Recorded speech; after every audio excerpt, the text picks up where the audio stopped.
సూర్యుడు ఒక్కొక్క రాశిలో సంవత్సరంలో ఒక నెలపాటు సంచరిస్తూ ఉంటాడు. తరువాత ఒక్కొక్క రాశి మారుతూ ఉండటాన్ని మాస సంక్రాంతి అంటారు.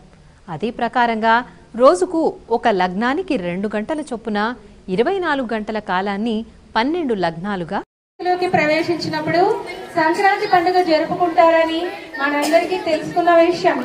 ఈ విషయం ఈ రోజు ఈ ఫంక్షన్ ద్వారా మనం తెలుసుకున్నాం. మరి మకర రాశిలోకి ప్రవేశించడం ఏంటి? సూర్యుడు ఎక్కడుండేవాడు అక్కడే ఉంటాడు కదా, భూమి కదా తిరుగుతుంది అని కొన్ని అనుమానాలు ఉన్నాయి.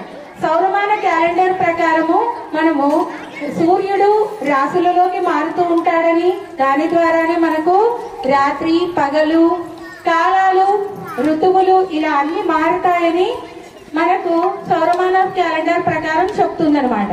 అందువల్ల సూర్యుడు ఒక్కొక్క నెలలో ఒక్కొక్క రాశిలోకి ప్రవేశిస్తాడు. ఈ ఒక్కొక్క మనకు మొత్తం 12 రాశులు ఉన్నాయి.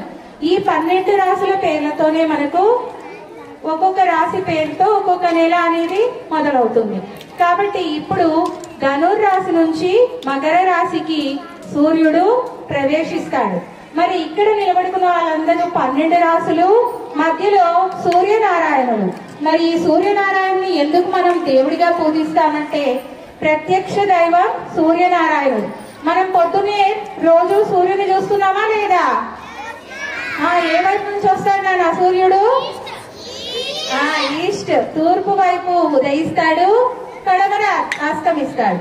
దీని వల్లనే మనకు కాలాలు నెలలు రోజులు అన్ని మారుతున్నాయి. ఇదందరికీ మనకు తెలిసిన విషయం. మరి ఈ సూర్యుడు మనకు సంబంధించిన రాసులు ఏ విధంగా ఉన్నాయి, వాటి పేర్లు ఈ అన్న వాళ్ళు మీకు అందరికి బాగా వివరిస్తారు. చక్కగా విని తెలుసుకుందామా? మరి నేను సూర్యుడిని, ప్రత్యక్షంగా కనిపించే దేవుడిని, నవగ్రహాలలో ముఖ్యమైన వాడిని. గ్రహాలన్నీ నా చుట్టూ తిరుగుతూ ఉండటం వలన భూమిపై పగలు రాత్రులు నెలలు సంవత్సరాలు ఏర్పడుతున్నాయి. భూమి తన చుట్టూ తాను తిరుగుతూ నా చుట్టూ తిరగటం వలన 6 నెలలు ఉత్తరాయణంలో 6 నెలలు దక్షిణాయనంలో నేను కల్పిస్తాను. ఈ ఉత్తరాయణంలో నేను మకర రాశిలోకి ప్రవేశించినప్పుడు మకర సంక్రాంతి అనే పండుగను జరుపుకుంటారు.